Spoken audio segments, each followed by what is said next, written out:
You're in line at the grocery store when, someone sneezes on you. The cold virus is sucked inside your lungs and lands on a cell on your airway lining. Every living thing on Earth is made of cells, from the smallest one-celled bacteria to the giant blue whale, to you. Each cell in your body is surrounded by a cell membrane, a thick, flexible layer made of fats and proteins that surrounds and protects the inner components. It's semi-permeable, meaning that it lets some things pass in and out, but blocks others. The cell membrane is covered with tiny projections. They all have functions, like helping cells adhere to their neighbors or binding to nutrients the cell will need. Animal and plant cells have cell membranes, only plant cells have a cell wall, which is made of rigid cellulose that gives the plant structure. The virus that was sneezed into your lungs is sneaky. Pretending to be a friend, it attaches to a projection on the cell membrane, and the cell brings it through the cell membrane and inside. When the virus gets through, the cell recognizes its mistake. An enemy is inside. Special enzymes arrive at the scene and chop the virus to pieces.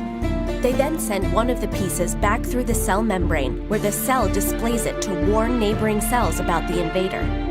A nearby cell sees the warning and immediately goes into action. It needs to make antibodies, proteins that will attack and kill the invading virus. This process starts in the nucleus.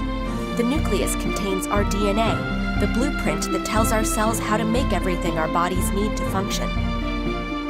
A certain section of our DNA contains instructions that tell our cells how to make antibodies. Enzymes in the nucleus find the right section of DNA, then create a copy of these instructions called messenger RNA.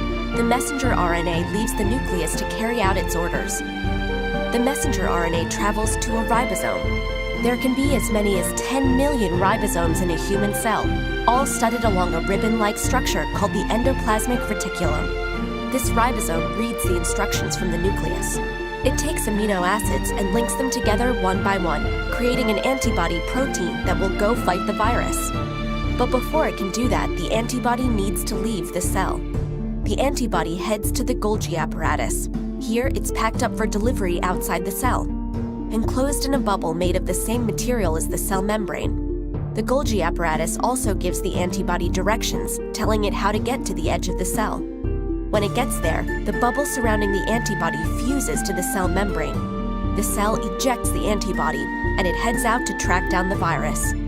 The leftover bubble will be broken down by the cell's lysosomes, and its pieces recycled over and over again. Where did the cell get the energy to do all this? That's the role of the mitochondria. To make energy, the mitochondria takes oxygen, this is the only reason we breathe it, and adds electrons from the food we eat to make water molecules. That process also creates a high-energy molecule called ATP, which the cell uses to power all of its parts. Plant cells make energy a different way. They have chloroplasts that combine carbon dioxide and water with light energy from the sun to create oxygen and sugar, a form of chemical energy. All the parts of a cell have to work together to keep things running smoothly. And all the cells of your body have to work together to keep you running smoothly. That's a whole lot of cells. Scientists think there are about 37 trillion of them.